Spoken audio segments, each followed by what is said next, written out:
잠이 잘 오지 않는 밤이죠. 나이가 들면서 우리는 많은 것을 겪습니다. 건강이 예전 같지 않고 사랑하는 사람들과의 이별을 경험하며 때로는 세상이 너무 빠르게 변해서 소외감을 느끼기도 합니다. 하지만 이런 어려움 속에서도 평온함과 행복을 찾을 수 있다고 말합니다. 첫 번째 이야기, 통제할 수 있는 것과 없는 것. 핵심은 매우 단순하면서도 깊은 지혜입니다. 로마의 철학자이자 노예였다가 자유인이 된 에픽테토스는 이렇게 말했습니다. 어떤 것은 우리가 통제할 수 있고 어떤 것은 통제할 수 없다. 통제할 수 있는 것은 우리의 생각, 판단, 태도이고 통제할 수 없는 것은 다른 사람의 생각, 날씨, 과거의 일들이다. 이 말이 우리 삶에 어떤 의미일까요? 예를 들어봅시다. 자식들이 명절에 찾아오지 않는다고 생각해보세요. 우리는 자식들의 선택을 통제할 수 없습니다. 그들에게는 바쁜 일정이 있고 그들만의 가정이 있습니다. 하지만 우리가 통제할 수 있는 것이 있습니다. 바로 이 상황을 어떻게 받아들일지, 어떤 마음을 가질지입니다. 자식들도 바쁘겠지. 나도 젊었을 때 그랬으니까 라고 생각할 수도 있고 나는 버림받았어 라고 생각할 수도 있습니다. 상황은 같지만 우리의 선택에 따라 마음의 평화는 완전히 달라집니다. 두 번째 이야기, 지금 이 순간의 소중함. 로마의 황제였던 마르쿠스 아우렐리우스는 전쟁터에서도 명상록을 썼습니다. 그는 이렇게 말했습니다. 우리 삶은 현재의 순간들로만 이루어져 있다. 과거는 이미 지나갔고 미래는 아직 오지 않았다. 많은 분들이 과거를 그리워하며 그때가 좋았지 라고 말씀하십니다. 젊었을 때의 건강, 활기찬 직장생활, 어린 자녀들과 함께했던 시간들. 물론 그 시절도 소중했습니다. 하지만 그 시절을 살 때도 우리는 어렸을 때가 좋았지 라고 말하지 않았습니까? 그는 우리에게 지금 이 순간에 집중하라고 말합니다. 오늘 아침에 마신 따뜻한 차 한 잔, 창밖으로 보이는 햇살, 오래된 친구와의 전화통화. 이 모든 것이 바로 지금 우리가 누릴 수 있는 선물입니다. 세 번째 이야기, 역경을 통한 성장. 세네카는 로마의 위대한 철학자이자 정치가였지만 말년에는 부당한 누명을 쓰고 자살을 명령받았습니다. 그럼에도 그는 평생 이렇게 말했습니다. 불은 금을 시험하고 역경은 강한 사람을 시험한다. 우리 세대는 참 많은 것을 겪었습니다. 전쟁, 가난, 산업화의 혼란 속에서 가족을 지키고 자식을 키우고 이 나라를 일으켜 세웠습니다. 그 과정이 쉬웠습니까? 아니었습니다. 하지만 그 어려움들이 우리를 더 강하게, 더 지혜롭게 만들지 않았습니까? 지금도 마찬가지입니다. 나이가 들면서 찾아오는 어려움들, 건강의 문제, 경제적 불안, 외로움. 이것들은 우리를 무너뜨리려는 것이 아닙니다. 오히려 우리 내면의 힘을 발견하게 하는 기회입니다. 무릎이 아파서 산에 오르지 못한다면 동네 공원을 천천히 걷는 법을 배울 수 있습니다. 그 과정에서 전에는 보지 못했던 작은 꽃들을 발견하고 같은 길을 걷는 이웃과 인사를 나누게 됩니다. 역경은 때로 우리에게 새로운 윤을 선물합니다. 네 번째 이야기, 우리가 가진 것에 감사하기. 에픽테토스는 항상 감사의 마음을 강조했습니다.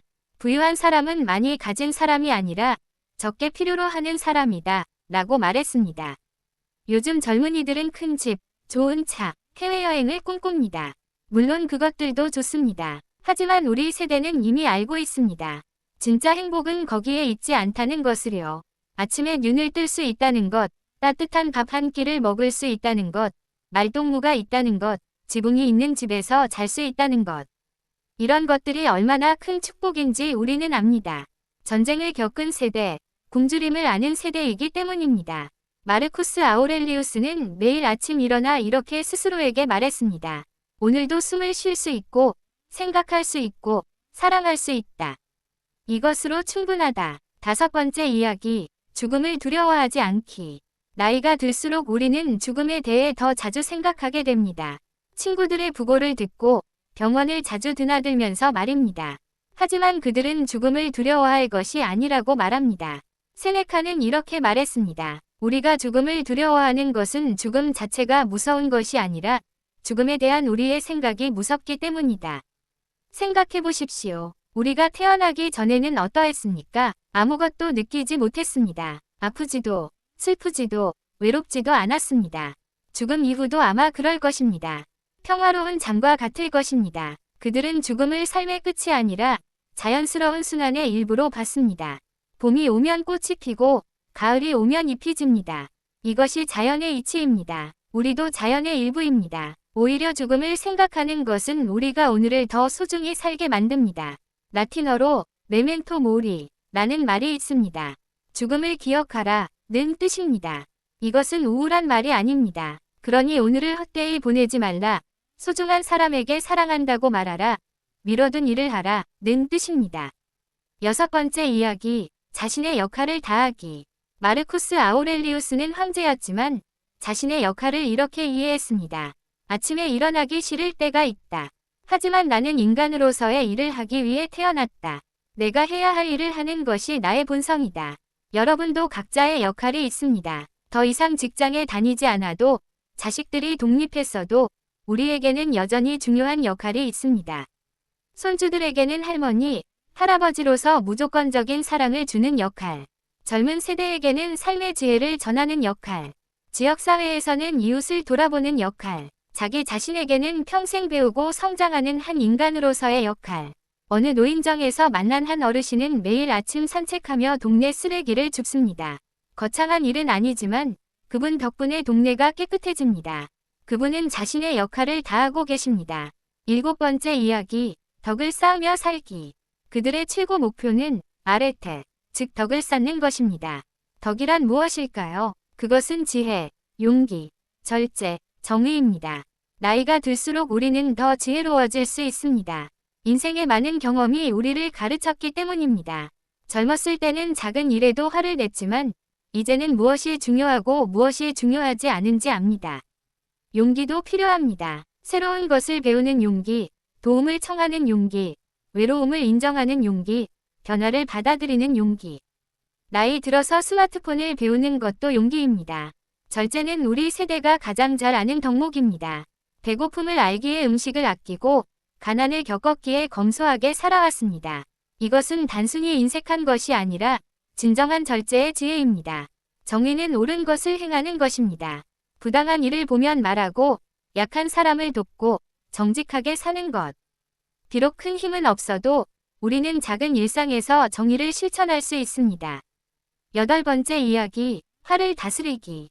세네카는 화에 대한 책을 쓸 정도로 이 주제에 관심이 많았습니다. 그는 말했습니다. 화는 짧은 광기다. 화가 나면 잠시 멈추고 숨을 고르라. 나이가 들면 여러 가지 일로 화가 날 수 있습니다. 자식들이 자주 연락하지 않아서, 젊은이들이 자리를 양보하지 않아서, 몸이 말을 듣지 않아서, 세상이 내 뜻대로 되지 않아서. 하지만 화는 우리에게 아무런 도움이 되지 않습니다. 오히려 건강만 해치고 관계만 상하게 합니다. 화가 날 때 이렇게 하라고 조언합니다. 먼저 잠시 멈추십시오. 심호흡을 하십시오. 그리고 스스로에게 물으십시오. 이 일이 1년 후에도 중요할까? 10년 후에도 기억할까? 대부분의 경우 답은 아니요, 입니다. 또한 상대방의 입장에서 생각해 보십시오. 자리를 양보하지 않은 젊은이도 그날 힘든 일이 있었을지 모릅니다. 연락하지 않는 자식도 나름의 고민이 있을 것입니다. 9번째 이야기, 우주의 일부로서 살기. 그들은 우리 모두가 거대한 우주의 일부라고 믿었습니다. 마르쿠스 아우렐리우스는 당신은 우주의 작은 부분이 아니다. 당신은 전체 우주가 응축된 하나의 소우주다 라고 말했습니다. 이 말이 우리에게 주는 위안은 무엇일까요? 우리는 혼자가 아니라는 것입니다. 우리는 모두 연결되어 있습니다. 내가 숨쉬는 공기는 나무가 만들어준 것이고 내가 먹는 밥은 농부의 수고로 생긴 것입니다. 나는 누군가의 부모이고 누군가의 자식이며 누군가의 친구입니다. 때로 우리는 외롭다고 느낍니다. 특히 배우자를 잃고 혼자 사는 분들은 더욱 그렇습니다. 하지만 창밖을 보십시오. 저 나무도, 저 새도, 저 구름도 모두 우리와 함께 이 순간을 살고 있습니다. 우리는 이 거대한 생명의 그물 속에서 각자의 자리를 차지하고 있습니다. 10번째 이야기, 매일 조금씩 나아지기. 그들은 완벽을 추구하지 않았습니다. 대신 매일 조금씩 나아지는 것을 추구했습니다. 에픽테토스는 완벽한 현자가 되려고 하지 말라. 어제보다 오늘 조금 더 나은 사람이 되려고 노력하라 고 말했습니다. 이 얼마나 위안이 되는 말입니까? 우리는 완벽할 필요가 없습니다. 실수해도 괜찮습니다. 넘어져도 괜찮습니다. 중요한 것은 다시 일어서는 것, 계속 노력하는 것입니다. 80세에 한글을 배운 할머니, 70세에 그림을 시작한 할아버지, 60세에 봉사활동을 시작한 어르신. 이분들 모두 완벽하지 않습니다. 하지만 매일 조금씩 나아지고 있습니다.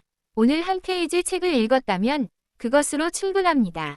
오늘 누군가에게 친절한 말을 했다면 그것으로 충분합니다. 오늘 화를 참았다면 그것으로 충분합니다. 작은 진보도 진보입니다. 맺은 말, 평온한 마음으로. 사랑하는 여러분, 그들이 우리에게 주는 가장 큰 선물은 아파테이아, 즉 평온한 마음입니다. 이것은 아무것도 느끼지 못하는 무감각이 아닙니다. 오히려 모든 것을 느끼되 그것에 휩쓸리지 않는 평화로운 상태입니다. 마치 물 위에 떠 있는 연꽃처럼 우리도 세상의 변화 속에서 중심을 잃지 않을 수 있습니다. 기쁜 일이 있으면 기뻐하되 교만하지 않고 슬픈 일이 있으면 슬퍼하되 절망하지 않습니다. 여러분은 지금까지 참 많은 것을 이루셨습니다. 폐허에서 이 나라를 일으켜 세우고 굶주림 속에서 자식을 키우고 무수한 어려움을 극복해 오셨습니다. 그 모든 경험이 여러분을 지혜로운 사람으로 만들었습니다. 이제는 조금 쉬어도 됩니다. 세상을 구하려 애쓰지 않아도 됩니다. 그저 매일매일을 최선을 다해 살아가면 됩니다. 작은 것에 감사하고 통제할 수 없는 것은 내려놓고 통제할 수 있는 것, 즉 자신의 마음에 집중하십시오. 여러분의 삶은 아직 끝나지 않았습니다. 매일 아침 눈을 뜨는 한 우리에게는 의미 있는 하루를 만들 기회가 있습니다. 마르쿠스 아우렐리우스의 말처럼 죽음이 올 때까지 우리는 아직 살아있다. 그리고 살아있는 한 우리는 좋은 사람이 될 수 있다. 오늘부터 스토아 철학의 지혜를 실천해 보십시오. 통제할 수 없는 것에 대한 걱정을 내려놓으십시오.